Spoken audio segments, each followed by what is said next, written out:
a masterpiece that nobody cared about. Now, this looks very interesting. I saw this video and I recommended it. I really want to watch this. About a year ago, an anime came out that I thought would change the landscape of the medium. It was the adaptation of one of the greatest manga by one of the greatest mangaka of all time, set in the universe of one of the most popular manga franchises ever, animated by a brand new studio, founded by one of the most influential and respected individuals in the world of Japanese animation, Amazing. and licensed by the most What popular is this? streaming platform. I've never heard about this before. It had every premise to be groundbreaking, to truly leave a mark on the industry. But instead, it had one of the most underwhelming releases I've ever seen. Pluto. I've heard about this actually. For a show of this caliber. It generated no hype at all. Damn. And as of today, not even a year after the release, no one except a very small group of enthusiasts is even talking about it anymore. It's like this anime never existed. Pluto is an incredible manga, written and illustrated by none other than Naoki Urasawa, one of the greatest mangaka to ever live. And the story of how it came to be is just as unbelievable. If you go on the Wikipedia page for manga, you'll find a lot about the history of the medium, and you'll see that its origins are old, but also quite uncertain. What is certain, however, is that the moment manga became what we know and love today is in the post-war period. And it's mostly thanks to one man, Astro Boy, man. Osamu Tezuka. Tezuka is pretty much the inventor of wrong timing in consider marketing. It could have been wrong timing, but when did this come out? Did it came out 2013? If it came during COVID, it would be the perfect timing. But maybe 2013 is bad because of COVID and everybody's more outside. I think that's just on Netflix and probably just lack of marketing. Standard in Japanese comics today, known as the godfather of manga. Probably the most influential mangaka of all time. Tezuka created a medium and made an entire generation fall in love with it. And one of the children of that generation was Naoki Urasawa. At the age of 4, he read Astro Boy for the first time, and his world was forever changed. Now fast forward to 2002. Tezuka has been gone for a while, and Urasawa is now a great mangaka, already one of the best to ever do it. And he decides to reread his favorite arc in Astro Boy, an arc named The Greatest Robot on Earth. However, when he's done with it, he feels like something is wrong. It's like some scenes are missing, and some others are different from what he remembered. But soon he realizes that nothing is wrong with the manga. It's just that when he was a kid reading those pages, he had created his own version of the story in his head, adding scenes, characters, and context with his overflowing imagination. So is this Pluto? And he has an idea. He's a great mangaka. He knows what makes a good story. And so he decides to contact a freelance editor he knows, and he sends him the version of the story he had envisioned as a kid. His initial idea, in fact, wasn't to be the one to put the story into paper. He was already working on another huge project at the time, and he was already extremely overworked, to the point of being physically sick. But when the editor read his idea, he couldn't believe these manga workers work until they nearly die. Like, they work really hard. They just keep drawing and drawing and thinking and drawing. It's crazy. He was ecstatic and implored Urasawa to be the one to bring it to life. It wasn't easy for Urasawa this looks to accept, good. because of the various projects he had going on, but also because Tezuka was his idol, and Astro Boy his favorite manga growing up. Taking this job would mean having to put his hands on something that him and pretty much all of Japan considered sacred, the Bible of manga. But after a few sleepless nights, he messages the editor. He had decided to do it. It is true that if the project failed, he would become public enemy number 1 in Japan, and that no one, including himself, would ever forgive him. But there was a chance he could succeed. And if that happened, it would be the realization of a dream, the coronation of a path he had started when he was 4 years old. And he was willing to bet on himself. From his own words in an interview, the idea was just too good to let somebody else do it. The next step to proceed would be to get the rights to Astro Boy, and that would prove to be more challenging than initially thought. Even when you are Naoki Urasawa, You can't simply walk in the office of Tezuka Productions and pretend to get the rights to one of the most popular manga of all time, just because you decided to make your fanfiction official. He first had to meet with Makoto Tezuka, Osamu's son, to explain his idea and show him some drafts. But unlike what he thought, he received an immediate rejection. Makoto wasn't so sure about giving other artists Full Metal Alchemist permission is to amazing. work on what his father had dedicated his entire life to, and he felt like he already had too many projects lined up. But once he had set his mind to it, there was no way to stop Urasawa, and after he asked over and over again, with different drafts and plans each time, Makoto finally accepts. But he has a condition. This new manga couldn't be a copy of Tezuka's work. The style had to be different, the plot had to be different, and even the character designs had to be different. This had to be Naoki Urasawa's manga, his personal view of Astro Boy. Urasawa accepts, and it's all set. On September the 5th, 2003, the first chapter of Pluto was released, Ooh. and it's an immediate success. It went on for 6 years, selling over 8.5 million copies, a huge That's amount a lot. for a seinen comic. It won a ton of awards, including, funnily enough, the Osamu Tezuka Cultural Prize, and it's a success with both the audience and the critics. It's incredible, and it proved to be one of Urasawa's greatest manga. So, what is Pluto? Pluto is a story set in a futuristic world in which robots are so advanced that they have become part of society and coexist with humans. Oh, that's in 2 They years. feel right, and some of them even look exactly like human beings. The only things that make them different are that they can't feel emotions in the way a human can, that they are still controlled by humans in some ways, and that they can't kill humans no matter what.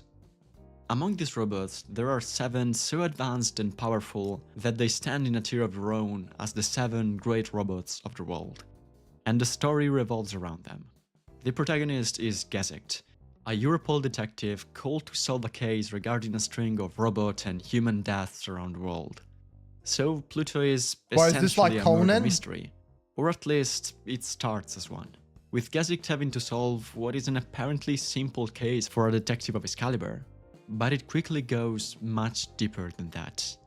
The robots being killed are the 7 great robots, and the humans are all scientists connected to them. The killer leaves traces behind, and it all starts to lead back to a war all the characters took part in years before the start of the story. Interesting. You're fed information little by little, and you can start putting the pieces together. Things that seemed unimportant become crucial.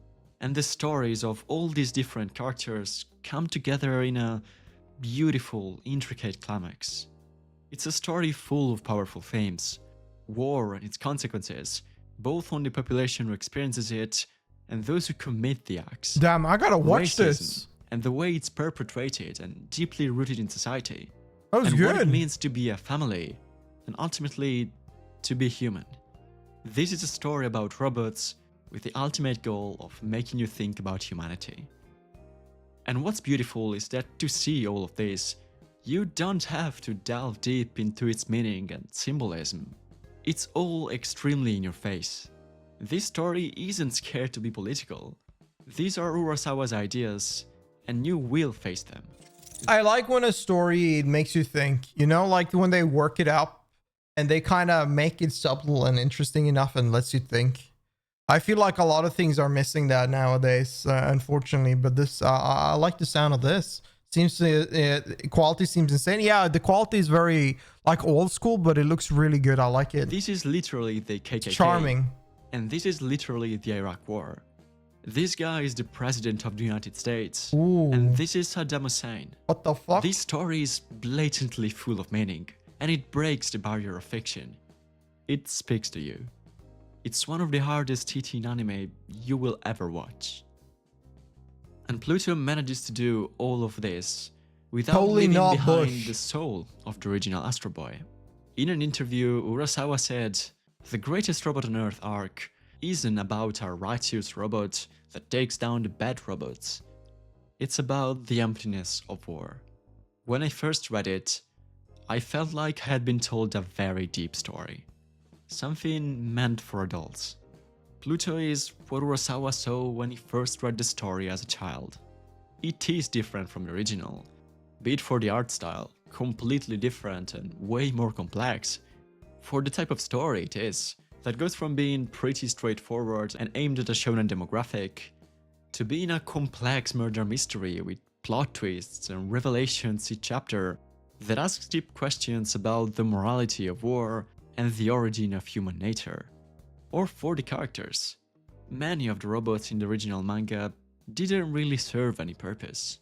While in Pluto, each of them is a deep character with a lot to offer to the plot. That is hard to do. North Number 2, who was just this funny looking robot with 6 arms, is now a layered character, deeply troubled by his horrible actions in the war, who's looking for redemption and peace, learning how to play the piano. Brando was just a wrestler robot looking for revenge, but now he's a scarred veteran who decided to find his purpose in raising a family with his loving wife. And Gesicht, who was this thing, has become one of the greatest protagonists you will ever have the pleasure to encounter.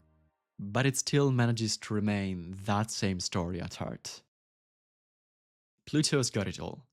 Incredible world building, That looks a good. deep and intricate plot, despite a somewhat lacking ending, amazingly fascinating characters, and even pleasant and fluid animation. Yes, the CGI is a bit wonky at times, but the direction and the cinematography are truly impeccable, with shots that look straight out of the movies. The music is beautiful, and there are even some surprising Sakuga moments here and there. And yet, despite all of this, it was watched just slightly more than this anime, about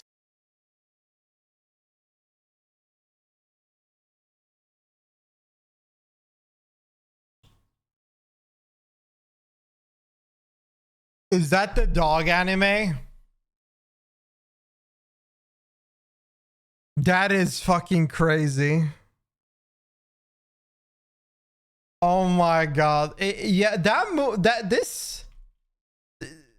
I mean, I don't even know what I clicked now, but bro, like this shit is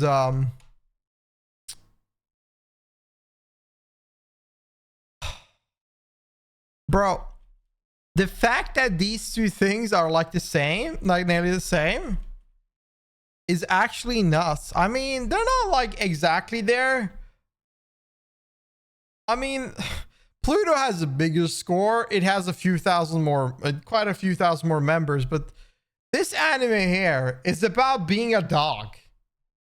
And not enough you being a dog. You're a dog with these hot high school girls. And you're like snooping up their spots all the time. Like, this is some gooner bullshit. I love your mall. I appreciate it. Thank you. About a guy who gets reincarnated into the dog of his classmate, who's a bit too much into pets. This girl is actually in love with her dog. Sometimes you have no explanation for the weird things that happen in the anime and manga community, but this failure could have easily been avoided. Pluto was never meant to be the most... So why did this fail? Because this looks really good. Like, I think this looks incredible. If I knew about it, I would watch it. I am definitely gonna watch it now. ...popular anime ever. The manga has been out for over 15 years at this point, so there wasn't much hype around it anymore. It's a story clearly aimed at young adults, not your typical battle shonen that everyone is immediately drawn to. And it needs a bit of reasoning and reflecting to be enjoyed to its fullest. Watch it in Discord? Yeah, Not a very common thing anymore. But with just a few changes here and there, it could have been much more than what it was. It's 2024, and Netflix continues releasing anime in the same way they release Western shows, refusing to understand that the two are not the same. Pluto came out on the 26th of October, 3 weeks after the beginning of the fall anime season, and so it doesn't appear anywhere as a full anime. I personally know a lot of people who, before the season starts, go on sites like... That's weird that they don't know this. Like, they don't have a representative in Japan to handle these kind of... That's wild. List or Anilist to choose a list of anime to watch for the season. Yeah. And Pluto could have easily been on there. but it's not. So they, like, obviously nobody hears about it then. Like, if it's not a part of the wave, how the fuck you gonna know about it? The release schedule and the episode structure. That's how I find my anime. That's exactly how I look at new animes as well. Everybody does this. This is how people find out about new mark. How the hell are they gonna know otherwise? Was equally terrible. Released mid-season, yeah. Ooh. Once again, Doomed to Netflix fail. refused to release this anime as an anime, and it was published all at once in 8 one-hour-long episodes. That is fine. That's perfect. That's how every anime should be. Personally, I think that. I don't watch animes when they come out. I watch them when they're done. Maybe I'll watch an anime when they come out and watch the first episode and decide I'll stick to this. But I binge watch everything. I don't like waiting a week every time. Pluto was Length is born okay. Yeah, it's and great. died It's fine. I like on 1 a hour. random day of was October great. with no hype at all surrounding it. And it's sad. What could have been one of the most important anime of the 2020s is now pretty much That's already disappointing. forgotten. There is still a tiny bit of hope left, Oh, as if there's one good thing about it being a Netflix production, is that it's going to stay on the platform for as long as it exists. yeah. The good thing about being on Netflix is that it will constantly pop up on people recommendations. Like if you watch anime, maybe this thing will pop off and you'll watch it. And so maybe it will eventually gain some popularity over the years. At least, I hope so. But for now, this is the anime masterpiece that no one cared about. And if you didn't watch it, I really think Doesn't Netflix remove shows every other month though? Do they? I don't know. you'll enjoy it, no matter who you are. It's a story that is very easy to resonate with. It's hopeful, humanitarian, and anti-war, themes we really need in this period in history. And it's also something we probably won't ever get to experience again. Back in 2019, Urasawa was asked what advice he would give to an artist who wanted to adapt one of his works like he did with Astro Boy. And he replied, "Don't do it." Even though he understood the responsibility of the undertaking, the pressure and intense struggle was so much that he would never do it again. Yeah, that makes sense because you're trying to achieve something that big. Like the problem is that you're fighting with the golden goose that originated the whole thing, you know? And if you try and represent that or be in line with that, that's a lot of baggage on behind you. Like this is not something a mantle a lot of people want to do. Like it's rough. And would advise a young artist to avoid it as well. Yeah. So, most likely, a project like Pluto won't ever be seen again in the industry. Also, it kind of is a little too complicated. People, I will be real with y'all. People are dumber nowadays. Everyone is dumber nowadays, so they need a simpler plot. Not everybody, these plots are usually not the ones that are getting that popular, you know? Like, no wonder, I think it's marketing, but like, whenever Gooner Bait, I bet there's a Gooner Bait that did a lot better than the Pluto on its own release. So, you know, yeah. And not watching it would mean losing out on a one-of-a-kind experience. Pluto was incredible, and I really hope that its failure won't put an end to Urasawa's manga getting anime adaptations. After all, his greatest work has yet to grace the anime medium. Ooh.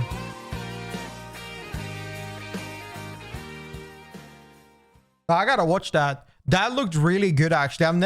I have actually heard about it. I have, but I never watched it. I know I've heard about it before, but I never really looked that much into it. I think somebody maybe recommended it to me. I think it might be actually on my anime list, which is funny enough, but I never watched it. I do have to watch it. Have you watched it? Tell me down below. Tell me what you think about it. If you like this video, make sure to click the like button. Sub to the channel if you want to watch more. And when you with me live, you're free to come by my Twitch channel on twitch.tv/Adley. Appreciate y'all watching, and I'll see you in the next video. Have a good one, y'all. Peace.